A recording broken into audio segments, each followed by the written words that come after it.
This podcast contains content that may be disturbing to some audiences. Listener discretion is advised. Hi, hello. You're listening to a special bonus episode of Death Becomes Us, a show where we explore what it means to be alive, to be dead, and everything in between. We're excited to present to you our origin stories like you've never heard them before. I had a lot working against me. It took a long time to find my voice and even just to find the confidence to stand up and say, this is who I am. I'm a little weird. I'm a little strange, but this is what I do. Growing up, I was raised in a very high demand religion. I had certain expectations and rules and standards of living that I was supposed to follow and live up to, but I never felt like I fit in. Joseph Smith is the founder of Mormonism, and I am a direct descendant of his brother, Hiram Smith, through his first wife. So you can go back through my family tree, and there he is. So Mormonism is literally in my veins. From before I could walk, I was taught that this, black and white, this is what the world is. This is what will happen to you after you die. These are the standards that you have to live by. I did not fit the perfect Mormon woman mold. I have always been more interested in the weird side of things and artistic expression, and I stuck out like a sore thumb. Before I was able to forgive myself, I had to just come to the understanding that my family probably will never know or understand what I do or the impact of my work that it's had on me. It cemented in my mind this idea that I was not good enough. I wasn't good enough for art school. I was. I wasn't good enough for college. I was. I made the decision to ignore everything that made me me. So I got married when I was 19, and I had my oldest daughter, Cadence, when I was barely 21. My son was born around 2 years after that, and he was born premature. He had some health issues. My entire life revolved around taking care of my children and my husband, who had joined the military by that point and was in and out of, he was home sometimes and he was gone other times. Cadence is one of the reasons that I got brave enough to start to question, because I have always been more prone to anxiety. I've always been a worrier. I've cared a lot about what people think about me. And I was noticing that behavior start in Cadence, who had gone from being very confident to then having a few lessons at church and coming home and feeling like we were bad because we stopped at Dairy Queen after church one day. And you're not supposed to go out to eat on Sundays. You're not supposed to spend any money. You go to church and you stay home. And that's all that is acceptable to do. But we had stopped at Dairy Queen, and she had her little kids meal in her lap, and she started crying and asking if she was bad because she had Dairy Queen on a Sunday. And that really stuck with me because it reminded me of all of the times that I felt like I was bad at my core for making these really pretty innocent decisions. I saw her, and I knew that if something didn't change, that she was going to grow up and feel trapped like I felt. But after that, I ripped the Band-Aid off, and I basically told my church leaders that I would not be back. I do not want to be contacted. Do not call me. Do not email me. Do not send anybody to my doorstep. I don't want to hear from you. And then I turned around and I emailed my entire family, and I said, guess what? I'm not Mormon anymore. And it devastated my family, my mom in particular. And this all happened right around Cadence's 8th birthday. I had left my religion. I had opened myself up to the possibility for more, but I didn't know where to look for it. I'd lived in Texas my entire life. My ex-husband had a job opportunity that took us to Florida, and we decided to take it. Things had been rough for us in our personal life. His military career was wearing on us, and he had just gotten back from a very rough deployment. It was rough for me at home. It was rough for him when he was gone. And we were looking for a fresh start. So when I had my initial haunting at my house in Florida, which is the story that I always start this with, is I was walking up the stairs and stubbed my toe, and it led to this terrifying encounter. And I was like, what is happening? Like, this is, I don't understand this. So it was bad enough that I even texted my ex-husband, who was working night shift at the time. And I said, I might need you to come home. Like, I don't know what's wrong. But so I got up and I was going to go downstairs to get ibuprofen. And I stopped in my hallway because there was a presence. And I didn't know how to process what I was feeling other than it was the most terrified I have ever been in my life. And I was looking around and I was like, I'm alone. I know that I'm alone. I've never been frozen in fear like that, still to this day. The next day, I was still thinking about it. And I ended up telling my friends what had happened because I didn't know that if they would be able to answer this, but I knew that they were open to the weird. And they pushed me to call that psychic. And the only reason I ended up doing it was because I was afraid of what would happen if my kids had that experience. So I had this woman come over, and it was overwhelming because I have no exposure to spirituality, ghosts, none of that. None of this existed to me before this day. I never thought about it as a possibility. I knew that something unexplainable had happened and that I needed someone's help. I needed some guidance. And so she blessed and cleared my house. She used holy water, which was wild for me. All of this is just completely unfamiliar territory. She sat down and she asked if I would like a reading, and it changed the course of my life. This whole series of events, but that reading in particular, because she was using a deck of past life cards. I want to say they were from Doreen Virtue. I shuffled and I pulled one card, and when I flipped it over, I felt the feeling that I had heard people describe in church my entire life. The burning in your chest, the connection to spirit that I had never had before. And I had it with those cards in my hand. Pretty much since then, I used them to help me find myself. The message again and again and again was share your story, tell your story. So I started my Instagram.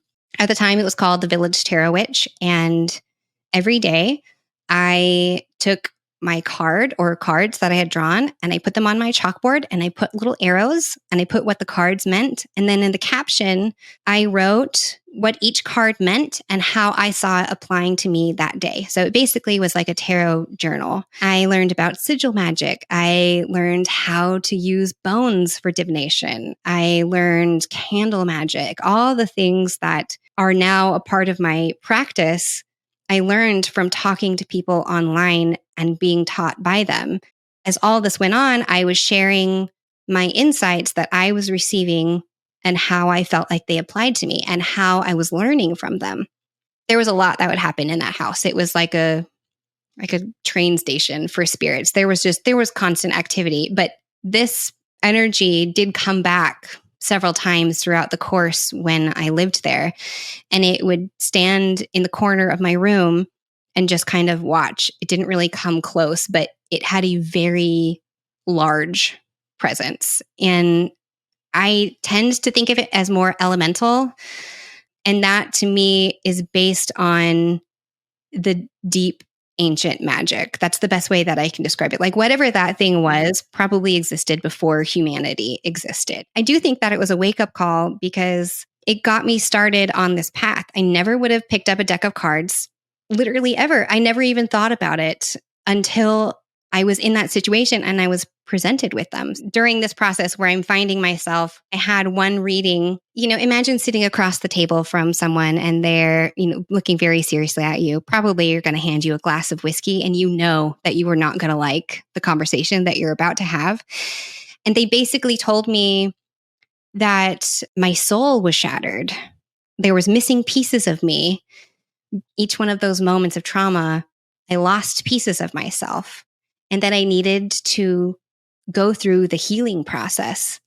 And my fucking ass thought that I could do this in one fell swoop. The message was so clear that I was like, oh, you know what? I'm a little bit fucked up. It was like, it was a moment where I was like, that seems obvious in hindsight. I was swimming through the wreckage, and some of that damage was done to me. And some of that, a lot of it, I did to myself because I didn't make myself a priority. I didn't know how to make myself a priority. I was living a life, even after I left Mormonism, I was living a life designed for a woman who has no other thoughts, no other interests outside of her husband and her children. And I wanted more. Like, I love my kids. I loved aspects of my life. I just knew it was a wake up call of being like, hey, you can't live like this anymore. You have to be a whole, complete person again. And I was like, what? What are you talking about? I'm broken. And I say that, and that's something that I say a lot that people take issue with because they're like, you're not broken. I went through the damage. I can call myself broken. Like, it doesn't mean that I'm not healing. The Japanese art of filling in cracked pottery with gold. It's beautiful and it's reformed, but it was broken before. And that's what it felt like. So I was going through this journey where I was starting to explore what shadow work is. And I didn't even know that most people are afraid of shadow work because it sounds scary. It sounds dark. It sounds evil. It sounds like you are doing dark magic. And really, it's looking at your life and your fucking feelings, feeling them, and letting yourself heal and move on from them. So that took quite a while and I hated it. It's not fun to sit and feel the pain that I should have felt years ago, but I didn't know how to feel it then. I was trying to protect myself and survive in situations that I was out of my depth in a lot of those cases where I was doing the best that I could with the information that I had, but that also meant that I didn't have time to stop and really let it sink in how much these things had hurt me. I feel like you get these pushes to go along the path that you're supposed to be on. And I think that my pushes have been dramatic because I needed them to be dramatic because I wouldn't have noticed otherwise. I'm busy. I have 3 kids. My day-to-day, like it had to be big for me to slow down and notice. So I had been going through, I went through the process of like waking up. My corpse was reanimating. During that time, we had planned a trip to go to Salem, Massachusetts. And I still haven't been to Salem. To this day, I've never been to Salem. I was walking through my house and I saw a little spot of milk on the floor. Like, we're talking the size of a nickel. And I walked past it, I saw it, and I thought I should wipe that up. But I was doing 10 different things at once and I kind of forgot about it. And somehow I hit that spot of milk just right, fell, and felt something snap in my foot. I sat there and I had my hands wrapped around my foot, and my kids, I think I like gasped or something. And then I just kind of froze. And my kids came over and they were like, "Are you okay?" And they were trying to hug me. And I said, "Nobody touch me. Don't touch me." The ligaments in the top of my foot were torn in such a way that if it wasn't healing properly, I was going to need surgery. And after the fact, I found out that it was also fractured. So like in one fell swoop, I fucked it up good and proper. So I started binge watching ghost hunting shows. And by this time, I am firmly in the witchy world. I had that experience in my house and I had compartmentalized it so well that I still did not stop to think, are ghosts real? You know, like I literally think that I was given a friendly shove to be like, hey, sit your ass down, pay attention, you know? So I'm watching these ghost hunting shows and I was like, why is this explaining my life to me? I felt like this my entire life. The feeling like you're not alone in the room, feeling like somebody's watching you, the tingle you get on the back of your head. All of these things, other psychics, other ghost hunters are describing to me. And I was like, shut the fuck up. Have I been haunted this entire time? Like, it's that level. It feels like another person in your space. And I was explaining it to myself logically as you're anxious. So I'm watching it and I was like, what? What? How are they explaining me to me? Which is how I learned how to do mediumship. I understand how to talk to the cards and they understand how to talk to me, or whatever being is giving me this information. We're on the same radio frequency. So when I stepped into my mediumship, it's almost like developing my own language. And I'm not the only person who practices mediumship like this, but it is the most natural way for me to process it.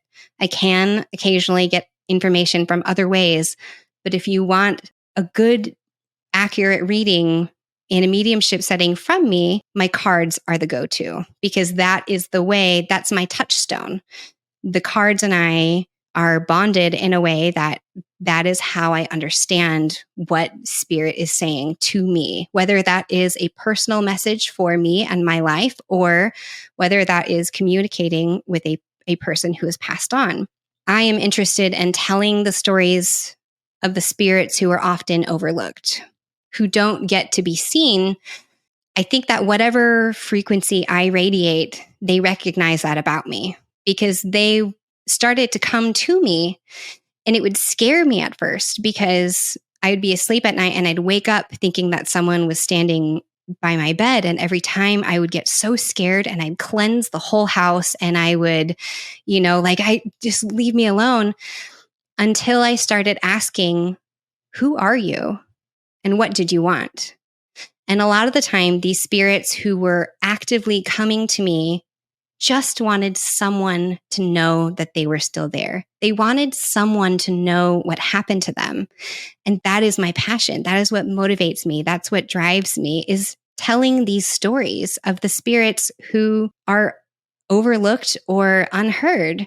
And if we look back at my life, I was overlooked and unheard for the majority of it. I would speak and nobody would hear me. I would try to explain how I felt and I was brushed off or told that I was over dramatic or whatever, And so I think that the work that I do with the living and the dead, it is guiding people towards healing. It's guiding people towards peace, because I know what it feels like to be in those moments. I know what emotional damage feels like. I know I speak that language. If we want to keep using the language metaphor, that makes sense to me. My calling is in the dark, shadowy places that most people don't want to go. I hold space for people's pain and I listen and I empathize. I hold your hand through the process if you are alive sitting next to me, or if you are on the other side of the veil, and I help you move towards the light. So I was developing all of this and feeling very confident. I felt like I found my purpose. I felt like I found my path. And I was actively thinking about the next steps that my life would take, which is when things went bad. Things were not happy at home for a long time. And my ex-husband decided that what would be best for our family is to take a job back in Texas and move back. And I had feelings about it, but my core conditioning was still, you do what you're told. So there was about 3 weeks turnaround where I was supposed to have the house packed up and moved. Like, I was told the start date was in 3 weeks time. And I was like, what the, this is not workable. So he left and went to Texas. There was a few other things happening. And the kids and I stayed behind. And things got much worse from that point on. And my life stopped being a healing journey. It stopped feeling like a healing journey. And it felt like being caught in the middle of a hailstorm with thunder and lightning and heavy pelting rain and chunks of ice being hurled at you from all sides. So I stopped feeling like I knew where I was going and started feeling like I was bracing for the next bad thing constantly, which is it's no way to live. I was diagnosed with PTSD, and that was the survival mode that I was in. So everything started to get warped and everything was scary. Nothing seemed safe anymore, even the things that I had counted on. So my personal life was falling apart. This was about a full year of disasters. And we're talking big issues, the kind of issues that nobody wants to face. And I started noticing physical symptoms. I knew what a panic attack was, but I had never experienced one. So I was in my living room, scared out of my mind. My heart was racing and my chest started to hurt so bad that I started to wonder if I was having a heart attack, which is often a lot of time people who get panic attacks will think that they are having a heart attack. And I knew enough about panic attacks and I knew what the state of my life was like to be like, this is not a heart attack. You're having a panic attack. I'm trying to figure out how to hold everything together to keep my kids' lives as normal as possible. But I was bearing the weight of all of that alone.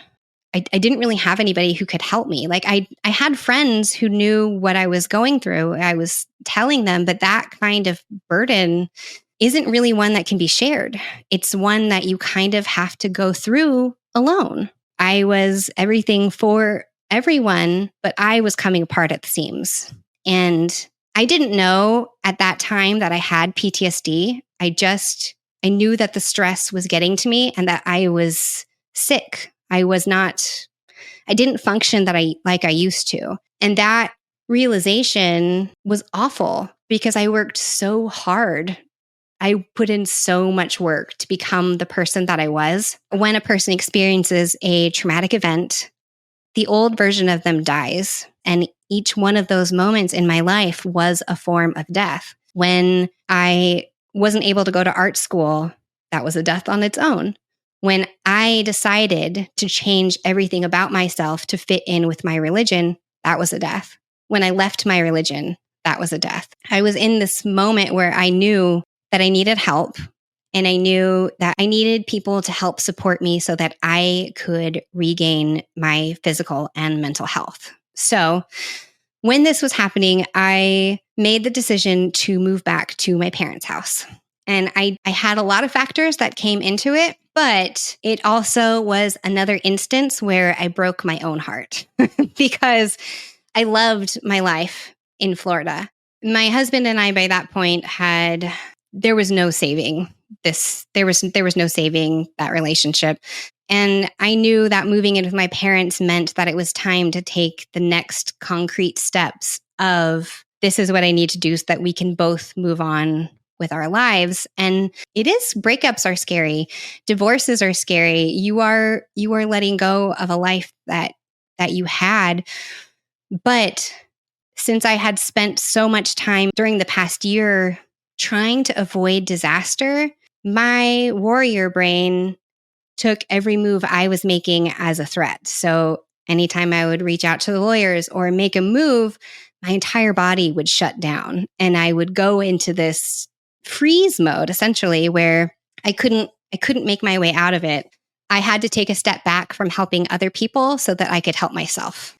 The person that I was, I did all that shadow work. I rediscovered who I was as a person. She didn't exist anymore.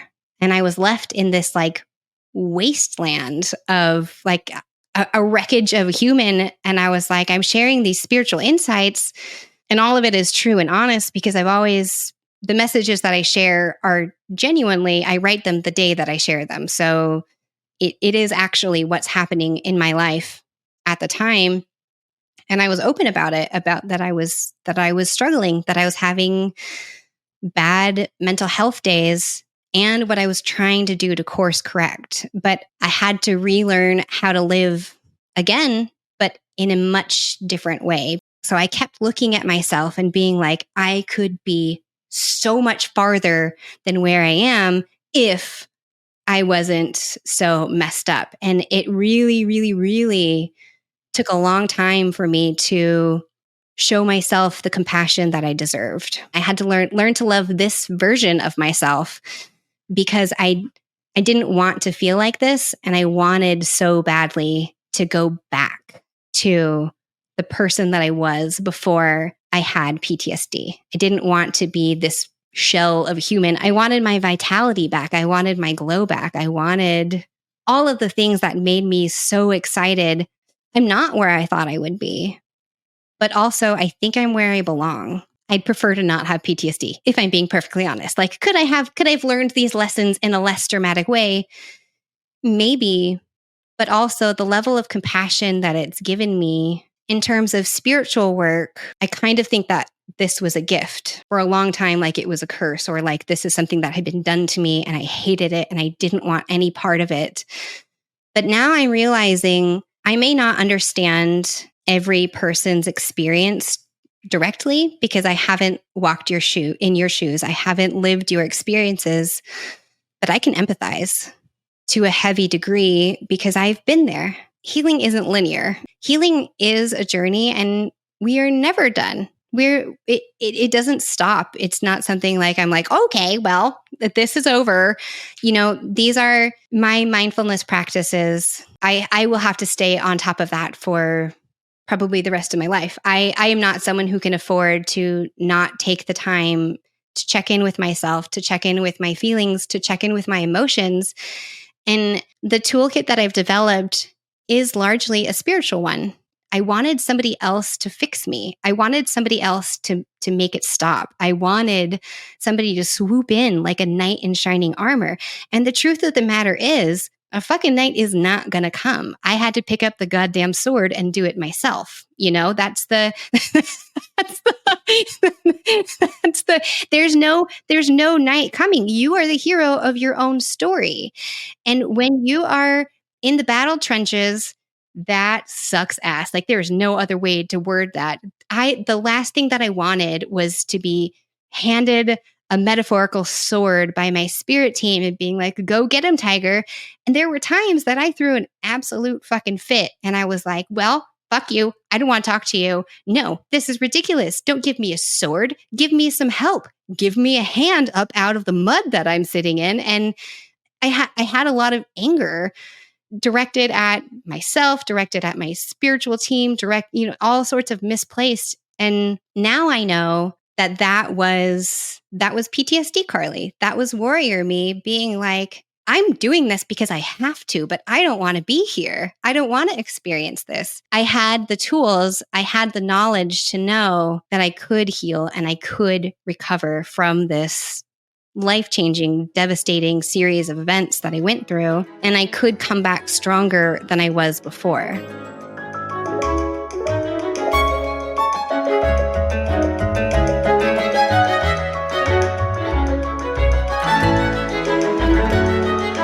If you loved what you heard today, please consider leaving us a review. Death Becomes Us is an Emotional Pictures production produced by Sarah Nichols and Alex Eisenstein. Music by Oleski Chistilin.